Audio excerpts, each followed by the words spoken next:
Hello बच्चों, कैसे हैं आप लोग। तो बच्चों, लास्ट लेक्चर में मैंने आपसे एक सवाल पूछा था और वो सवाल ये था कि डीसी की फ्रीक्वेंसी और टाइम पीरियड क्या होगा। डीसी यानी डायरेक्ट करंट। तो चलिए आज मैं आपको उसका जवाब देता हूँ।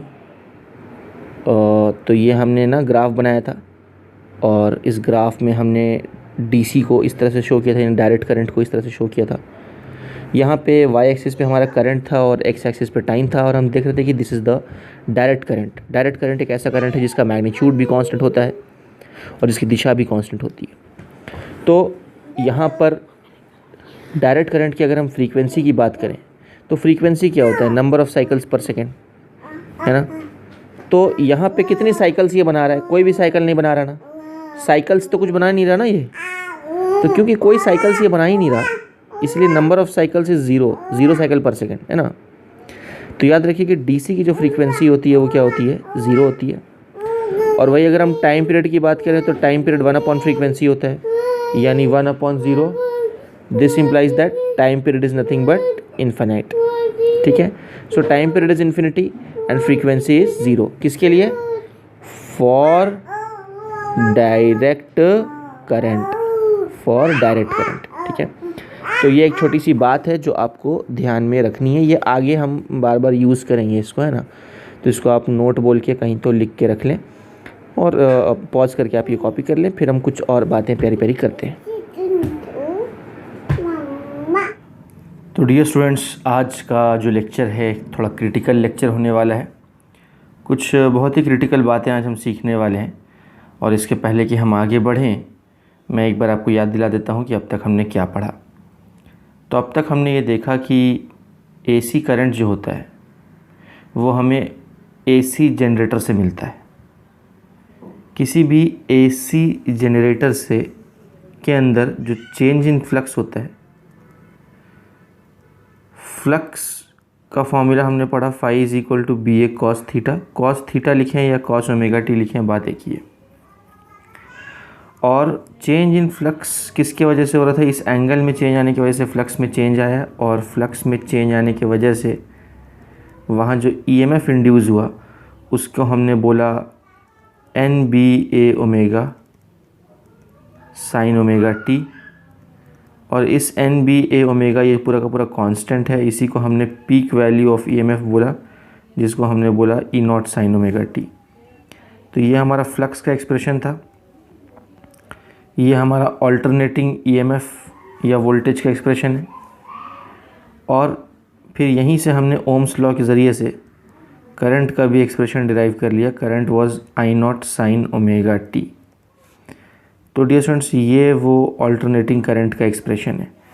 तो देखिए, ये अल्टरनेटिंग वोल्टेज यानी ईएमएफ है और ये अल्टरनेटिंग करंट है जो हमें कहाँ से मिल रहा है, एसी जनरेटर से मिल रहा है। तो एसी जनरेटर का जो आउटपुट है वो इस रूप में होता है। तो अब डियर स्टूडेंट्स, यहाँ पे बात कुछ ऐसी है कि हम अभी एवरेज करंट निकालना चाहते हैं, इस करंट की एवरेज वैल्यू निकालना चाहते हैं। क्योंकि ये करंट वेरिएबल है, हमें पता है कि थीटा की अलग अलग वैल्यूज़ के लिए, या नहीं तो आप समझिए कि टाइम की अलग अलग वैल्यूज़ के लिए करंट की अलग अलग वैल्यूज़ हैं। इसका मतलब ये करंट वेरिएबल है। अगर करंट वेरिएबल है तो फिर इसका हम एवरेज निकालना पड़ेगा हमें, है ना।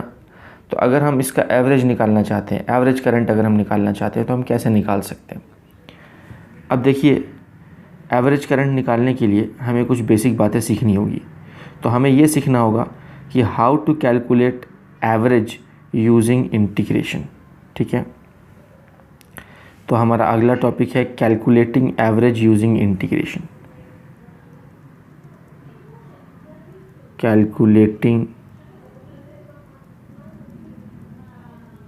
Average of any physical quantity using integration. ठीक है।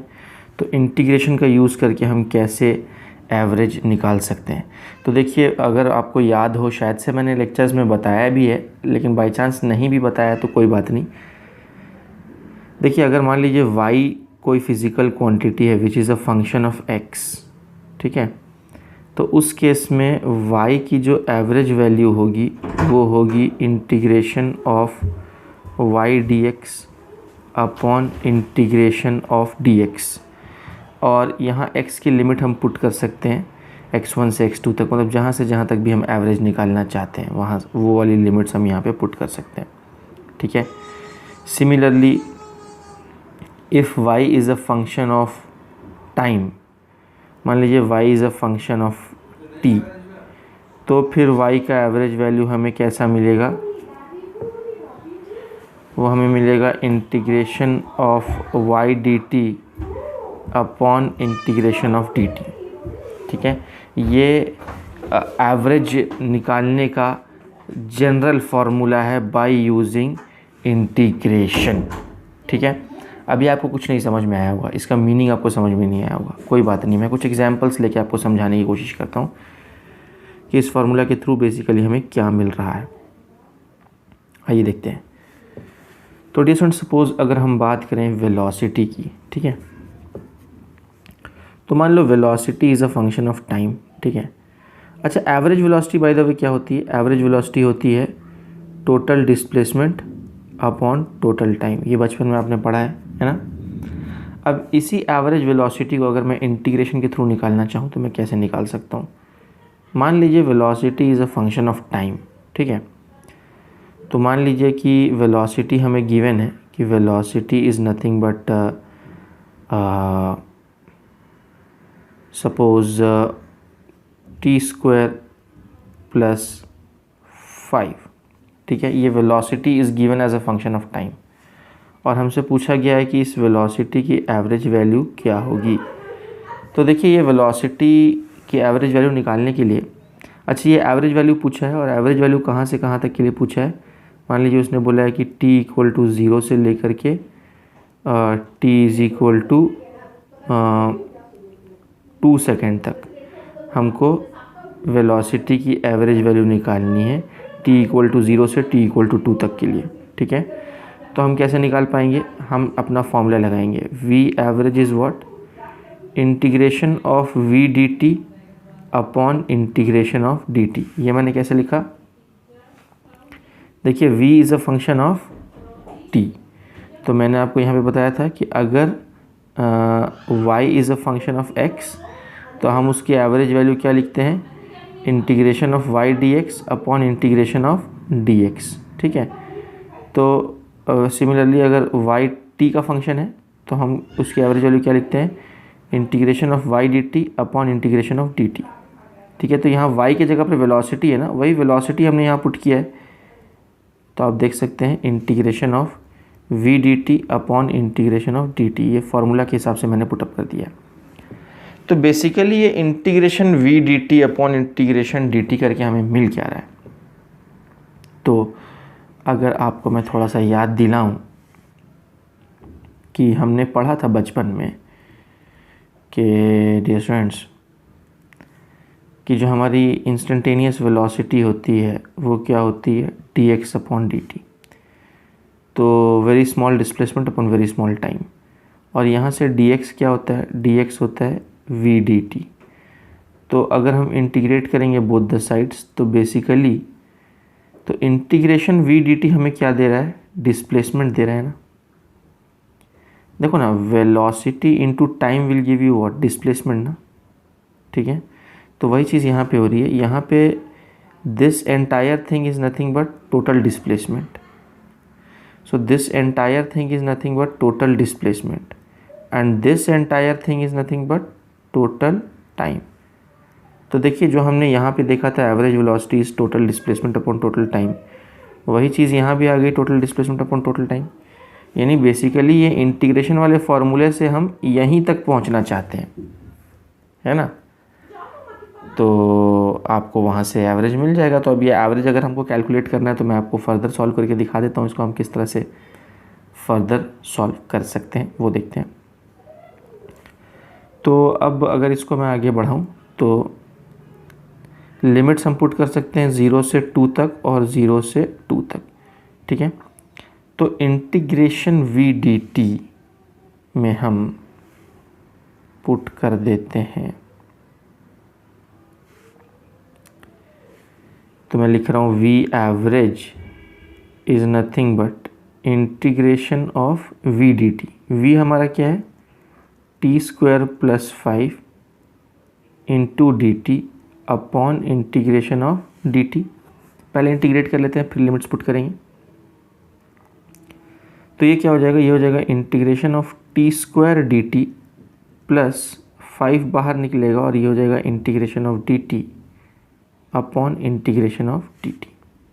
ठीक है। अच्छा, इसको फर्दर अगर हम इंटीग्रेट करेंगे तो ये क्या हो जाएगा, ये हो जाएगा t³/3। ठीक है।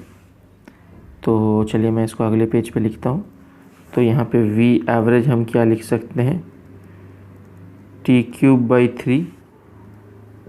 तो ये हमारा हो गया t³/3 plus 5t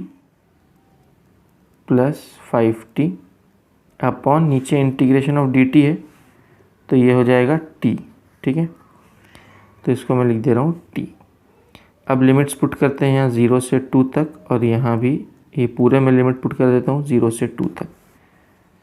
upper limit minus lower limit करेंगे तो पहले t की जगह पर 2 रखते हैं, तो ये 2 2 ज़ा 4, 4 2 ज़ा 8/3 प्लस 5 2 ज़ा 10। ये पूरे पे मैंने 2 रखा माइनस लोअर लिमिट, तो ये 0/3 प्लस 0 है ना, अपॉन 2 - 0 ऐसा लिख सकता हूँ मैं। तो अभी देखिए ये तो पूरा 0 हो जाएगा ये पूरा टर्म। तो अल्टीमेटली ये क्या बचेगा, ये 38/3 ये ऐसा बचेगा 38/3 अपॉन 2, और ये हो जाएगा 38/3 इंटू 2, और फिर हम इसको 2 1 ज़ा 2 और 2 9 ज़ा 18, और ये हो गया 19/3। This is our average velocity. ठीक है। तो उम्मीद है कि ये पूरी बात आपको समझ में आ गई होगी। ठीक है। अच्छा, तो यहाँ पर एक और इम्पॉर्टेंट बात मैं आपको बता दूँ कि अगर मैं यहाँ पे इसको ऐसा लिखूँ, देखिए integration v d t is what, integration v d t is nothing but area under v t graph, isn't it, क्योंकि वाई एक्सिस वाली quantity multiplied by x axis वाली क्वांटिटी, तो will give you area under v t graph upon total time, जो भी time है ना। तो यानी एवरेज को हम इस तरह से देख सकते हैं, यानी एवरेज हम ऐसे भी निकाल सकते हैं, एवरेज हम ऐसे भी निकाल सकते हैं, और एवरेज हम एरिया के थ्रू भी निकाल सकते हैं, depending on the conditions. Question में क्या दिया है, क्वेश्चन में अगर ग्राफ दिया हुआ है, अगर क्वेश्चन में ग्राफ दिया है और एवरेज निकालने के लिए बोला है तो हम ये फॉर्मूला यूज़ कर सकते हैं। अगर क्वेश्चन में हमको velocity as a function of time यानी कि कोई इक्वेशन दिया हुआ है तो फिर हम ये फॉर्मूला यूज़ कर सकते हैं, एंड सो ऑन। अगर फाइनल और इनिशियल वैल्यूज़ दी हैं तो फिर हम ये फॉर्मूला यूज़ कर सकते हैं। तो डिपेंडिंग कि क्वेश्चन कैसा है हम उस आधार से अपना फॉर्मूला यूज़ कर सकते हैं। ठीक है। चलो मैं आपको कुछ और जनरल एग्जांपल्स देता हूँ। एक और एग्जांपल देता हूँ मैं आपको एक्सेलरेशन का। तो सपोज़ हमको ना एक्सेलरेशन दिया हुआ है as a function of time. ठीक है। तो एक्सेलरेशन हमको दिया हुआ है, सपोज़ ऐसे ही रख देता हूँ मैं t² + 5। ठीक है। और हमसे पूछा कि बताइए एक्सेलरेशन की एवरेज वैल्यू क्या होगी from t = 0 to t = 2 second. पूरा सॉल्व नहीं करूँगा मैं, डोंट वरी, बस मैं आपको एक हिंट दे रहा हूँ। तो यहाँ पे एवरेज एक्सेलरेशन का वैसे तो फॉर्मूला हमको पता है, total change in velocity upon total change in time. इसी को इंटीग्रेशन के फॉर्म में हम ऐसे लिखते हैं, integration of v d t, sorry integration of a d t upon integration of d t. ये फॉर्मूला भी मैंने सिखाया ना आपको। देखिए जिसका भी एवरेज निकालना है उसको यहाँ रखना है, और वो जिसका फंक्शन है उसको यहाँ रखना है। ठीक है। यही चीज़ मैं आपको यहाँ दिखाता हूँ, जनरल फॉर्मूला जो हमने पढ़ा है यहाँ पे। ये देखिए आप कि जिसका एवरेज निकालना है उसको यहाँ रखना है, और वो जिसका फंक्शन है उसको यहाँ रखना है। ठीक है। देखिए जिसका एवरेज निकालना है उसको यहाँ रखना है, और वो जिसका फंक्शन है वो अगर टाइम का फंक्शन है तो वहाँ dt रख देंगे, अगर वो x का फंक्शन है तो वहाँ dx रख देंगे एंड सो ऑन।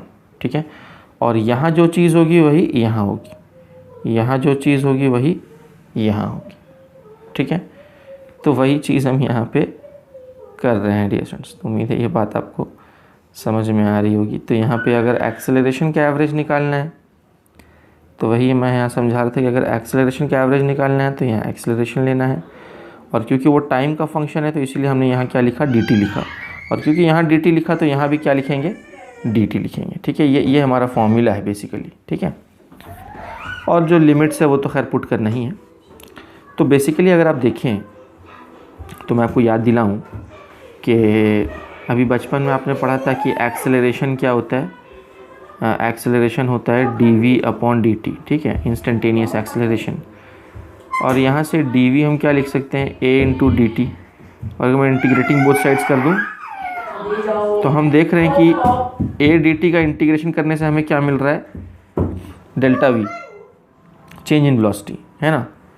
ये तो acceleration into time is giving you change in velocity. ठीक है, तो मतलब ये पूरी चीज़ एक्चुअली हमें क्या दे रही है, चेंज इन वेलोसिटी इंटीग्रेट करने के बाद, और ये पूरी की पूरी चीज़ हमें क्या दे रही है, चेंज इन टाइम। ठीक है, तो देखा घुमा फिरा के आपको समझ में आएगा कि इसमें और इसमें कोई ख़ास फ़र्क नहीं है। ठीक है, हाँ जी, बस इसके लिए हमें इनिशियल और फाइनल वैल्यूज़ चाहिए। अगर वो नहीं गिवन है क्वेश्चन में तो फिर हम इस तरह से इंटीग्रेशन कर सकते हैं, है ना। ऑलराइट, तो बस अभी आपको क्या करना है, एक्सेलरेशन का जो भी फंक्शन है वो उठा के आपको यहाँ पुट करना है, टाइम की लिमिट्स यहाँ पुट करनी है और इंटीग्रेट करना है, जैसे पिछले केस में किया था, आपको एवरेज मिल जाएगा। ठीक है, और फर्दर मैं इसको ऐसा भी बोल सकता हूँ कि दिस इज़ नथिंग बट, ये a dt क्या है, एक्सेलरेशन इनटू टाइम, तो इसको मैं बोल सकता हूँ area under acceleration time graph upon जो भी टाइम। ठीक है, देखा आपने डिस्टेंस। चलिए आपको एक और एग्जांपल देता हूँ मैं। सपोज़ मैं लिखता हूँ y is a function of x, तो y is equal to x, ये एक इक्वेशन बनाया है मैंने, और मैं जानना चाहता हूँ कि y की एवरेज वैल्यू क्या होगी x = 0 से x = 2 तक। ठीक है, ये मैंने लिमिट्स रखा है। तो ये हमारा इक्वेशन है और हमें y की एवरेज वैल्यू का पता लगाना है। तो अभी हम जनरल इक्वेशन यूज़ करेंगे, तो हमारा इक्वेशन क्या है, एवरेज निकालने का फॉर्मूला क्या है, y average is integration of, ये y है तो यहाँ भी मैं क्या रखूँगा, y रखूँगा, y इंटू वो किसका फंक्शन है, x का है तो यहाँ dx रखूँगा, अपॉन इंटीग्रेशन ऑफ dx। ठीक है, अच्छा, अब यहाँ आप देखिए, इसको मैं अगर फर्दर सॉल्व करूँ तो मैं y के जगह पर क्या रख दूँगा, क्योंकि y के जगह पर हम x रख सकते हैं तो वो वैल्यू मैं यहाँ सब्स्टिट्यूट कर सकता हूँ। तो ये हो जाएगा integration of x dx upon integration of dx। ठीक है, लिमिट्स लास्ट में पुट करते हैं हम। तो अब अगर इसको मैं इंटीग्रेट करूं तो ये क्या हो जाएगा, ये हो जाएगा y एवरेज ऊपर हो जाएगा x²/2 और नीचे क्या हो जाएगा, x हो जाएगा। ठीक है, और इस पूरे की हम लिमिट पुट कर सकते हैं 0 से 2 और 0 से 2। ठीक है, तो फिर y एवरेज मेरा क्या आएगा, वो आएगा upper limit minus lower limit, यानी ये हो जाएगा 2² बाई 2 माइनस 0²/2, और नीचे में हो जाएगा वो 2 माइनस 0। ठीक है, इस तरह से। तो इसको मैं ऐसे लिख रहा हूँ, हाफ इंटू 2 इंटू 2, जानबूझ के मैं ऐसे लिख रहा हूँ इसको, और ये पूरा टर्म तो 0 हो जाएगा, और नीचे में ये क्या बच रहा है, 2 बच रहा है। ठीक है, अभी इसको मैं फर्दर सॉल्व भी कर सकता हूँ, पर वो अभी मैं नहीं करूँगा। क्यों नहीं कर रहा, क्योंकि मैं आपको कुछ बताना चाहता हूँ। देखिए, अगर मैं इसका ग्राफ बनाऊँ, y = x का ग्राफ बनाऊँ, तो वो ग्राफ कैसा बनेगा डियर स्टूडेंट्स, वो ग्राफ ऐसा बनेगा, ध्यान से देखिएगा। तो ये मैं ग्राफ बना रहा हूँ, इधर y है, इधर x है, और y is equal to x का ग्राफ ऐसा बनेगा, ये देखिए इस तरह से, ठीक है। सच दैट ये जो एंगल है ये 45 डिग्री होगा। क्यों बोल पा रहा हूँ मैं ऐसा, क्योंकि y is equal to x का मतलब क्या है, y इक्वल टू 1x, तो यानी स्लोप यानी tan theta is nothing but 1, तो थीटा यहाँ से क्या हो जाएगा 45 डिग्री, ठीक है। तो इसीलिए मैं यहाँ पे 45 डिग्री लिख पाया हूँ। तो अब आप देखिए कि क्योंकि y is equal to x है, क्योंकि y is equal to x है, तो अभी हमें उसने लिमिट्स कहाँ से कहाँ तक एवरेज निकालने के लिए बोला था। उसने बोला था x इक्वल टू 0 से लेके x इक्वल टू 2 तक एवरेज निकालना है। यानी यहाँ पर x इक्वल टू 0 है और मान लीजिए यहाँ कहीं तो भी x इक्वल टू 2 है, तो हमें इतने दूर का एवरेज निकालना है। यानी कि बेसिकली अगर आप देखें, अच्छा यहाँ पे x अगर 2 है तो करस्पॉन्डिंग y कितना होगा, तो यहाँ से देखिए अगर x को 2 रखेंगे तो y भी हमें 2 मिलेगा, क्योंकि y इक्वल टू एक्स है। तो जब ये 2 है तो ये भी 2 होगा, तो जब ये 2 तो ये भी 2, ठीक। तो अब आप देखिए कि मैंने आपको बताया था कि यहाँ पे क्या होता है, this entire thing is what, this is area under Y X graph upon integration D X, ठीक है। तो ये area under Y X graph है। तो आप देखिए कि area under Y X graph is this, half into base into height, है ना। तो मैं आपको दिखाता हूँ, ये देखिए ये वाला एरिया क्या होगा, half into base into height यानी हाफ इंटू 2 इंटू 2, तो वही एरिया यहाँ आ गया हमारा, यानी ये वाली चीज़ ये एरिया आ गया यहाँ, और नीचे में ये dx आ गया, यानी कि नीचे में हमारी ये वाली क्वांटिटी आ गई डेल्टा x। समझ आ रही है बात, यानी ये वाला एरिया डिवाइडेड बाय ये वाली limits will give you the average, will give you the average, है ना। फिर से बोलता हूँ, एवरेज निकालना है। अगर ग्राफ मान लीजिए ये ग्राफ दिया रहता और एवरेज पूछता, तो फिर ये वाला एरिया मतलब जहाँ तक लिमिट है वहाँ वाला एरिया डिवाइडेड बाय ये लिमिट जहाँ से जहाँ तक है एक्स एक्सिस पे, ठीक है, will automatically give you the area of the graph, ठीक है। तो उम्मीद है ये पूरी की पूरी बात आपको समझ में आ रही होगी डियर स्टूडेंट्स, ठीक है।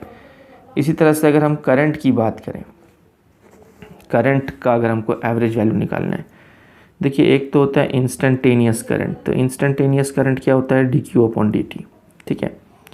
कोई भी हमको चार्ज अगर as a function of time दिया हुआ है, तो हमसे करंट अगर पूछा है किसी गिवन इंस्टेंट ऑफ टाइम पे कि बताइए at T equal to 2 second current कितना होगा, ठीक है, तो उस केस में हम ये वाला फॉर्मूला यूज़ कर सकते हैं। मतलब इसको डिफरेंशिएट करो और टी की जगह पर इतना पुट कर दो, तो हमको उस गिवन इंस्टेंट ऑफ टाइम पे करंट कितना है वो हमें मिल जाएगा। लेकिन अगर हमसे पूछा जाए कि एवरेज करंट निकालो, एवरेज करंट क्या होगा, ठीक है, मतलब मान लो यही इक्वेशन दिया है और हमसे इसकी एवरेज वैल्यू पूछी है, और वो कहाँ से कहाँ तक पूछी है, कुछ तो लिमिट दिया होगा, जैसे मान लो t इक्वल टू 0 से लेकर के t इक्वल टू 5 सेकेंड तक एवरेज करंट कितना होगा, ठीक है। तो हाँ, उसके लिए हमको करंट का, अगर एवरेज करंट निकालना है तो हमको करंट का एक्सप्रेशन चाहिए वहाँ पे, ठीक है। तो उसने करंट का एक्सप्रेशन कुछ तो भी दिया होगा, जैसे मान लो करंट का एक्सप्रेशन उसने दिया है हमें, जैसे मान लो इसको हमने डिफरेंशिएट किया तो यहाँ से हमको करंट का एक्सप्रेशन मिल गया। तो मान लो करंट हमको दिया हुआ है 4t + 1, है ना, ऐसा हमको करंट दिया हुआ है, और इस करंट की एवरेज वैल्यू पूछा है t इक्वल टू 0 से t इक्वल टू 5 तक, ठीक। तो फिर हम वो कैसे निकाल पाएंगे, तो कुछ नहीं, फिर से हम अपना जनरल फार्मूला यूज़ करेंगे। i की जो एवरेज वैल्यू है वो क्या होगा, इंटीग्रेशन ऑफ, ये यहाँ i है तो यहाँ भी i लिखेंगे, तो इंटीग्रेशन ऑफ i, और करंट किसका फंक्शन है, टाइम का फंक्शन है, तो यहाँ लिखेंगे dt upon integration of dt। यहाँ से हमको एवरेज करंट मिल जाएगा। टाइम की लिमिट 0 से 5 तक है, तो यहाँ 0 से 5 और यहाँ 0 से 5 पुट कर देंगे। अब i का जो भी फंक्शन है, मतलब ये वाला जो फंक्शन है, ये उठा के हम यहाँ पुट कर देंगे और फिर इंटीग्रेट कर देंगे, तो यहाँ से हमको एवरेज करंट मिल जाएगा। तो बेसिकली अगर आप देखें तो एवरेज करंट का जनरल फॉर्मूला आपने क्या पढ़ा था, तो एवरेज करंट का जो जनरल फॉर्मूला था वो हमने ये पढ़ा था कि I average is nothing but total charge flowing in total time T, है ना। तो आप अगर ध्यान से देखिए तो integration I D T current into time, देखिए यहाँ से आपको दिखाता हूँ। तो यहाँ से मैं क्या लिख सकता हूँ, D Q is equal to I D T. तो अगर मैं इंटीग्रेट करूँगा बोथ द साइड्स तो आई इंटू डी टी करके मुझे क्या मिलेगा, चार्ज मिलेगा ना। यानी this entire thing is nothing but the total charge, मतलब 0 से 5 सेकंड तक कितना टोटल चार्ज फ्लो हुआ वो यहाँ मिलेगा मुझे अपॉन टोटल टाइम, क्योंकि ये चीज़ हमें टोटल टाइम दे रही है, 0 से 5 सेकंड तक का टाइम है। तो बेसिकली ये इंटीग्रेट करके हमको क्या मिल रहा है, यही चीज़ मिल रही है, total charge upon total time ही मिल रहा है हमको, ठीक है। तो जहाँ से जहाँ तक का लिमिट पुट करोगे वहाँ से वहाँ तक का चार्ज मिलेगा और वहाँ से वहाँ तक का टाइम मिलेगा, और वो हम पुट करके यहाँ पे अपना एवरेज करंट निकाल सकते हैं, ठीक है। और इसी को मैं बोल सकता हूँ, यहीं पे मैं फिर से ऐड कर देता हूँ, जैसे हर बार मैं ऐड कर रहा हूँ कि this is nothing but area under I T graph. तो this is area under current time graph upon जो भी टाइम है वो, ठीक है।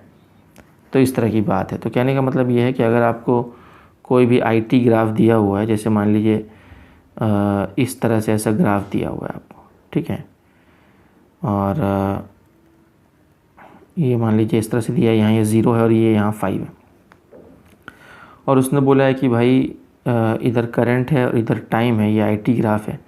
उसने बोला है कि इस करंट की एवरेज वैल्यू का पता लगाइए, है ना। ये वैल्यूज़ उसने दी होंगी हमको, सपोज़ ये हमारा 2 है, ठीक है, और ये हमारा मान लीजिए ये भी 2 है, ठीक है। तो अगर उसने बोला है कि एवरेज करंट का पता लगाइए टी इक्वल टू 0 से लेकर के टी इक्वल टू 5 सेकेंड तक एवरेज करंट कितना होगा। तो एवरेज करंट कैसे पता लगाएंगे, मैंने आपको बताया था area under I T graph. तो कहाँ से कहाँ तक लिमिट है, 0 से 5 तक, तो मतलब हम ये पूरा एरिया ले लेंगे 0 से 5 तक का, ठीक है। तो ये पूरा एरिया जहाँ से जहाँ तक की लिमिट है वहाँ से वहाँ तक का एरिया अपॉन ये पूरा जो भी लिमिट उसने दिया है हमें, ठीक है। तो वही मैं यहाँ पे आपको करके बता रहा हूँ। पहले तो पूरा एरिया लेते हैं हम। तो हम ग्राफ के थ्रू अगर निकालना चाहें तो आई एवरेज हमारा क्या होगा, half into base into height, यानी हाफ इंटू 2 इंटू 2 प्लस ये तो 3 हो जाएगा, ये वाली लेंथ। तो रेक्टेंगल है तो 3 into 2 upon total time limit. Time limit 0 से 5 तक की ये पूरी की पूरी टाइम लिमिट है, तो ये पूरा सीधा 5 लिख देता हूँ मैं। और अब इसको हम सॉल्व कर लेंगे तो ये 2 और ये 2 कैंसिल हो जाएगा, और ये 3 2 6, 6 प्लस 2 इज़ 8/5। यही हमारा है फाइनल आंसर, यही एवरेज करंट है, ठीक है। तो इस तरह की बात है। अगर उसने 0 से 2 तक का एवरेज पूछा होता, जैसे यहाँ तो 0 से 5 तक का एवरेज पूछा है ना, अगर 0 से 2 तक का एवरेज पूछा होता तो हम सिर्फ इतना एरिया लेते और इसको इतने टाइम से डिवाइड कर देते हैं, यानी 2 सेकंड से डिवाइड कर देते हैं, ठीक है।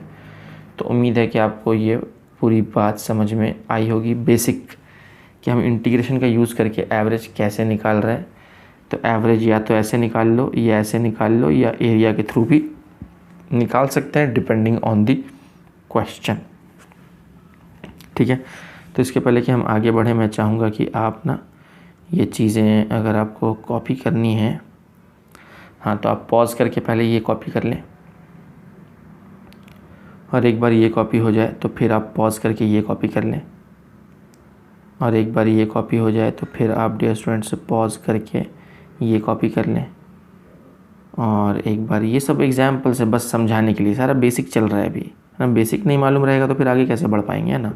और ये ऐसे कॉन्सेप्ट्स हैं जो आपको, देखिए आप, मैंने एवरेज वेलोसिटी वाला क्वेश्चन लिया है, तो ये कॉन्सेप्ट्स आपको पूरे फिज़िक्स में काम आएगा। जहाँ कहीं भी आपको एवरेज निकालने के लिए बोलेगा पूरे फिज़िक्स में, चाहे वो एवरेज फोर्स बोले, देखिए ना, इवन आपको अगर एवरेज फोर्स भी वो बोलते हैं तो भी आप निकाल सकते हैं ना।